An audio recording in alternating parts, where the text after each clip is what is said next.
Smart Ahmednagar news.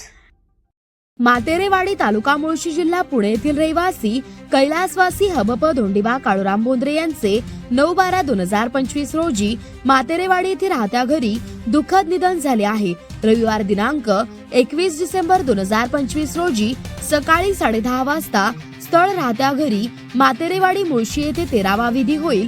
तसेच यावेळी प्रवचन सेवा हबप श्री नवनाथ महाराज गोगावले शिंदेवाडीकर यांची राहील। कैलासवासी हबप धोंडीबा काळूराम बोंद्रे यांच्या पश्चात पत्नी, 3 मुले, सुना, नातवंडे, पुतणे असा परिवार आहे। शोकाकुल समस्त ग्रामस्थ मातेरेवाडी व शोकाकुल रामचंद्र देवकर मामा मित्र परिवार। धन्यवाद। प्रतिनिधी निखिल आढाळगे।